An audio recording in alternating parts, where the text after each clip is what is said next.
अहिले चाहिँ हामी मेलम्ची रोड हुँदै हामी बगर मेलम्चीको खोला किनारा गत वर्षको बाढीले तहस पारेको ठाउँमा हामी चाहिँ गुगल म्याप हेर्दै हाम्रो गन्तव्यतर्फ हामी अगाडि बढ्दैछौँ। अहिले चाहिँ हामी वरिपरि हेर्दै सपरिवार रमाउँदै हाम्रो गन्तव्यतिर लाग्दैछौँ। अहिले चाहिँ हामी ठ्याक्कै मेलम्ची बजारमा पुगेको छौँ। मेलम्ची बजार तपाईँहरूले देख्न सक्नुहुन्छ। गत वर्षको विनाशकारी बाढीले थोरै जनधनको क्षति गरेको थियो। अहिले चाहिँ हामी ठ्याक्कै बगरमा पुगेको छौँ। घरहरू सबै डुबानो परेको रहेछ गत वर्षको बाढीले। हामी चाहिँ अहिले मेलम्ची खोला तरेर हाम्रो गन्तव्यतर्फ उकालो चढ्दै रमाउँदै डाँडा पाहा खोला नाला बगर हेर्दै हाम्रो गन्तव्य चाहिँ अगाडि बढाउँदैछौँ। बाटो चाहिँ एकदमै अब्स्ट्याकल भएको कारणले गाडीमा अलि धेरै हल्लाएको जस्तो भइरहेको थियो। तर पनि अब बाइकमा आएको भए त झन् त्योभन्दा धेरै दुःख पाइन्थ्यो होला। तर अहिले चाहिँ हामी चाहिँ गाडीमा आएर सपरिवार साथमा छौँ। केही बेरपछि चाहिँ हाम्रो बाटो चाहिँ अलि राम्रो देखेपछि चाहिँ हामी छतमा चढेर जाम कि भन्ने जस्तो लागेको थियो। अनि बुढाबुढी चाहिँ छतमा गएर चढेको अलिक गाह्रो अप्ठ्यारो भयो। तर अलि बाटो नि धेरै अप्ठ्यारो आयो। त्यही भएर हामी एकछिन चढ्यौँ, यताउता हेर्दै हाम्रो गन्तव्यतर्फ लाग्यौँ। एकछिनपछि झर्नु मन लाग्यो। अनि त्यही भएर चाहिँ हामी चाहिँ माइन्ड चेन्ज गरेर झऱ्यौँ। साथसाथै ठ्याक्कै हामी चाहिँ दो बाटोमा पुग्यौँ। दो बाटोमा पुगिसकेपछि हामीलाई बाटो एकछिन कन्फ्युज भयो। पछि आएको सुमोले चाहिँ यो बाटो अप्ठ्यारो छ, पल्लो बाटो जाने भन्ने कुरा गर्यो र हामी चाहिँ पर तार्के घ्याङदेखि हाम्रो गन्तव्य माथि अब्स्ट्याकल बाटो सुरु भयो। त्यसपछि लगतै बाटो चाहिँ सोलिङ गरेको रहेछ। साथसाथै अलिअलि अब्स्ट्याकल बाटोहरू पनि थियो। बिहानको पख भएर होला धेरै टुसारो परेर त्यो बाटो चाहिँ अलि चिप्लो भएको कारणले हाम्रो सुमोहरू चाहिँ नतानिएको थियो।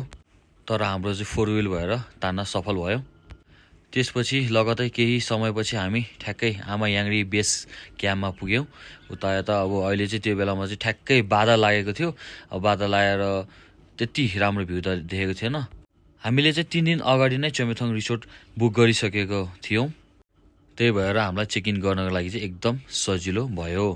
हामीहरू चाहिँ अलिक छिटो पुगेर होला सायद त्यहाँ अब चेकआउट गर्ने मान्छेहरू पनि त्यहीँ थियो, ढिलो आइरहेको थियो। सबभन्दा पहिला सुरुमा पुग्ने चाहिँ हामी नै होला जस्तो लागेको थियो मलाई चाहिँ। हामीले चाहिँ चेक इन गरिसकेपछि हाम्रो टेन्ट चाहिँ देखाउनु भयो। अलिकति भोक लागेको जस्तो लागिरहेको थियो। सो हामीले चाहिँ हाम्रो सपरिवारलाई थुक्पा चाउमिन सबै खानेकुरा लगेकोहरू चाहिँ खाना सुरु गऱ्यौँ हामीले। थुक्पा चाहिँ एकदम मिठो लाग्यो मलाई चाहिँ। त्यही माथि अब टिम्बुर हालेपछि त झन् भन्नै नसक्ने। भोलि बिहान चाहिँ हामी त्यो डाँडामा माथि देखिरहनु भएमा पुग्नुपर्ने छ। हामी चाहिँ अब खानाको लागि 8 बज्नुको लागि वेटिङ गर्नुपर्ने भएको कारणले हामी चाहिँ अब एकछिन क्याम्प फायर गरेर हल्का नाचगान गर्दै अरू साथीभाइहरू पनि आउनु भएको थियो। नाच्दै गाउँदै हामी एकछिन खाना खानुभन्दा अगाडि हामी रमाइलो गर्दैछौँ।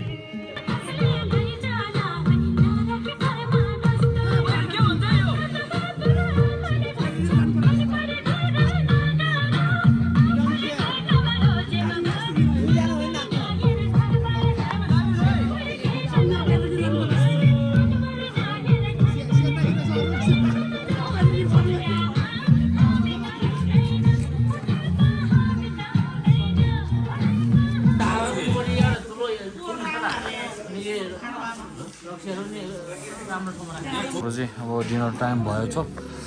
बफे सिस्टमबाट हामी चाहिँ खाना लिएर आएका छौँ। Having time.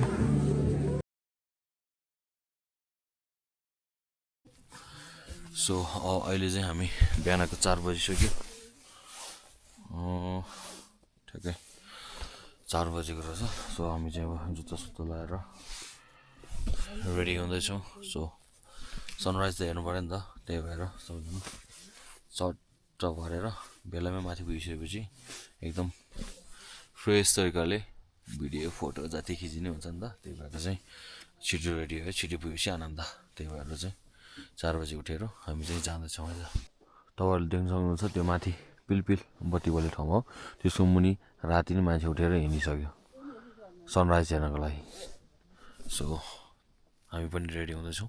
जाडो त्यति साह्रो जाडो चाहिँ फिल भएको छ जाडो चाहिँ छनु चाहिँ फेरि टुसारो लागिरहेको छ हो यतिको टुसारो चाहिँ छ फेरि जाडो चाहिँ ठिकैको छ तपाईँहरूले लुगा चाहिँ एकदम न्यानो लगाउनु पर्ने हुन्छ जाडो चाहिँ मजाको जाडो छ सो हामी चाहिँ रेडी हुँदैछौँ डन्डा मान्छेभन्दा अब डन्डा ठुलो छ सानो ठिक्क हुन्छ उ त्यो लम्बुहरूलाई ठिक्क हुन्छ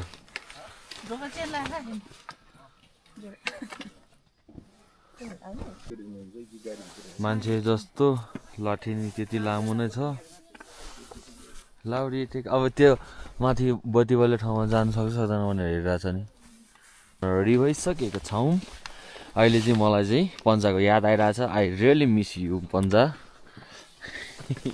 लिएन मलाई ओके हामी चाहिँ लागे हामायाङरीतर्फ बिहानको 4:15 भएको छ अहिले चाहिँ हामी बेस क्याम्प पुग्यो बेस क्याम्प उकालो चढ्नेछौँ हामी अहिले चाहिँ हाम्रो कति 4:35 भएको छ माथि पुग्नेसम्म लेट छु है त गाइस हामी चाहिँ निरन्तर उकालो चढिरहेको छौँ त्यस्तो अप्ठ्यारो बाटो चाहिँ देखेन यस्तै हो बाटो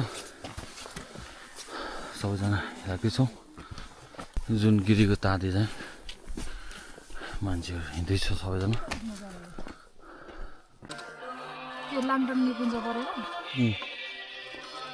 थकाइ मार्दै सानो बिसाउनु छ मान्छेहरू नर जाँदैछ अलमोस्ट दियर हामी फेर्दै पुगिसकेको हाम्रो गन्तव्य चाहिँ जारी छ मान्छेहरू तल आउने लस्कर छ हाम्रो चाहिँ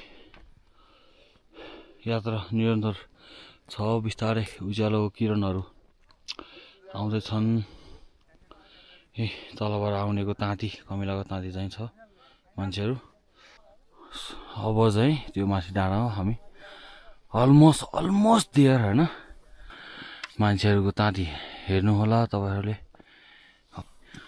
बिस्तारै बिहानीको किरणका साथै हामी अगाडि बढिरहेका छौँ आमायाङरी पिक पुग्नका लागि केही बेर मात्र छ वाह क्या दाम किन यार कतिको राम्रो वाह क्या चिसो छ यार ओहो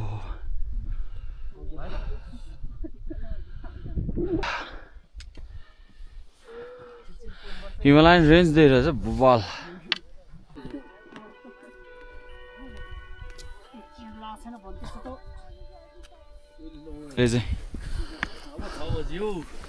बिस्तारै बिस्तारै उज्यालो भयो अब सनराइजिङ देख्छ त्यहाँबाट उताबाट हामी ठिक्क टाइम हिँड्यो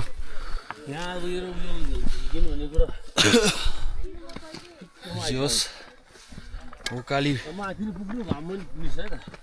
ठ्याक्कै घाम नि छ कहाँबाट आएको होला सानो मान्छे के खोजेको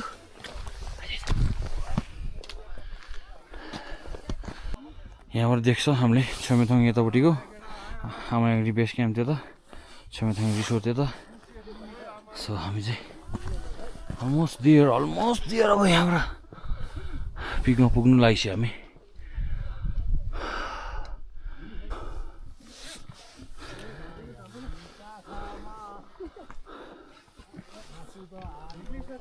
बिस्तारै अब घाम लाग्दैछ होइन हामी चाहिँ अलमोस्ट दियर पुग्न लागिसक्यो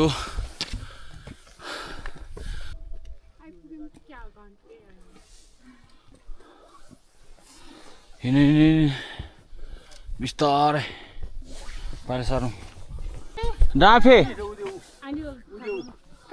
उद्यो डाँडामा चुच्चोमा जोडी छ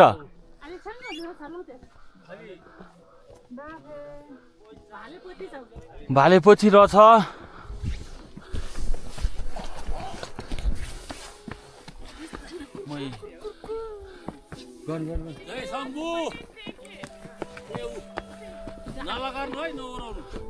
बिस्तार जान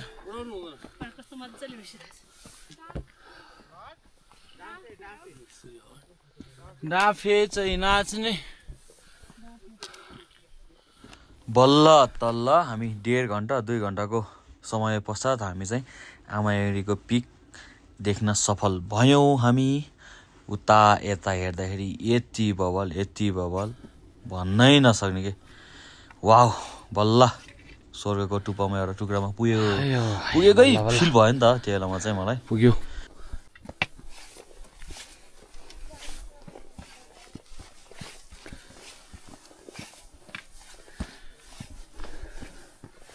बल्ल तल्ल हामी चाहिँ आमायाङरी पिकमा पुग्यौँ है त साथी हो। उता यता हेर्दाखेरि एकदमै राम्रो, यस्तो राम्रो सुन्दर गुम्बा बनाउन धेरै मिहिनेत त लाग्यो होला पक्का पनि। हामी अब रित्तै आउँदा त एकदम गाह्रो हुन्छ भनेपछि यत्रो गुम्बा बनाउन लागि मेटेरियलहरू ल्याउन त एकदमै गाह्रो त भइहाल्छ नि। यताउता हेर्दाखेरि त एकदमै रमाइलो हिमालहरू, गौरीशङ्कर हिमालदेखि लिएर लाङटाङ हिमाल सबै एकदम राम्रो रहेछ त्यो ठाउँमा चाहिँ। सबैजना हामीभन्दा अगाडि पुगिसकेको रहेछ, सबैले फोटोहरू खिच्नेदेखि लिएर उता यता। ओ माई गड, हामी चाहिँ त्यही भएर ठक्क लाएर सनराइजको पर्खाइमा बस्यौँ। टक्क लाएर सनराइज आउनेसम्म हामी चाहिँ उता यता पूजाहरूको सामानहरू मिलायौँ। टक्क लाएर हामी चाहिँ अहिले चाहिँ सनराइजको वेटिङमा छौँ। यसको लागि हामी आगेको थियौँ, हजुरहरूले पनि देख्न सक्नुहुन्छ। Wow so beautiful, so kind of piece. Wow हामी चाहिँ सनराइजको पर्खाइपछि सनराइजिङ भयो। त्यसपछि हामी चाहिँ हाम्रो लुङदरहरू ल्याएको थियौँ। लुङदरहरू चाहिँ परादेखि यता डाँडासम्म ल्याएर हामीले चाहिँ झुन्ड्यायौँ। उता यता चिसो अलि टुसारो रहेछ तैपनि हामीले झुन्ड्यायौँ। अनि त्यसपछि थोरै पूजासुजा गरेर उता यता सानोतिनो भिडियो बनायौँ।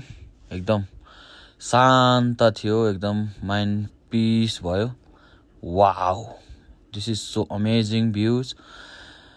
मैले त त्यहाँ गएर इन्जोय गरेँ, अब तपाईँहरू गएर कहिले इन्जोय गर्ने हो, तर तपाईँहरू पनि जानु होला।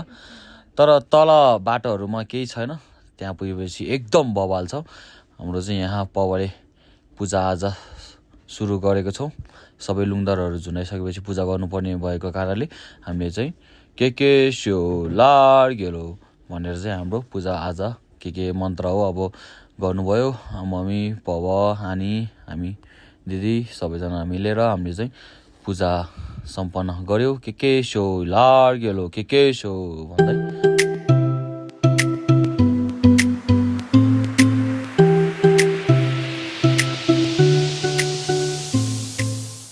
अलराइट, सो फाइनली अब फोटोसोटो सबै सुट गऱ्यो, भिडियो बनायो, सबै गऱ्यो। जे होस् एकदम बवाल छ। यी माउन्टेन रेन्ज यस्तो बवाल देख्छ, माउन्टेनको भ्यूहरूदेखि लिएर अब यता आमायाङरी यस्तो बवाल लाग्यो कि सोच्नै नसक्ने कि अमेजिङ। अब यस्तो यहाँ छोडेर जानै मन लागेको छैन कि एउटा कुरा त मलाई। अब के गर्नु, अब जानु परेको, हतार गर्नु नि भएन ठिक्कको। लुङदरहरू सबै झुन्डाइसक्यो, तपाईँहरू देख्न सक्नुहुन्छ। तपाईँहरू पनि यदि घुम्न चाहनुहुन्छ भने आमायाङरी पिक चाहिँ एकदम बेस्ट नम्बर 1मा पर्छ। तपाईँहरूले आउनु नभुल्नु होला। सो म चाहिँ रिकमेन्ड गर्छु, एकदम बवाल छ, यस्तो रमाइलो छ, एकदम बवाल छ। अब तपाईँहरूले देख्न सक्नुहुन्छ नि त, तर पनि मैले पनि इन्जोय गरेँ। तपाईँहरू पनि आउनु नभुल्नु होला यदि ट्राभल गर्नुहुन्छ भने। अहिले त हिउँ परेको छैन, अझ हिउँ पऱ्यो भने त झन् कस्तो हुने हो थाहै छैन। Okay, so thank you so much लास्टसम्म भिडियो वाच गरिदिनु भएकोमा। Bye bye, thank you so much, see you next blog.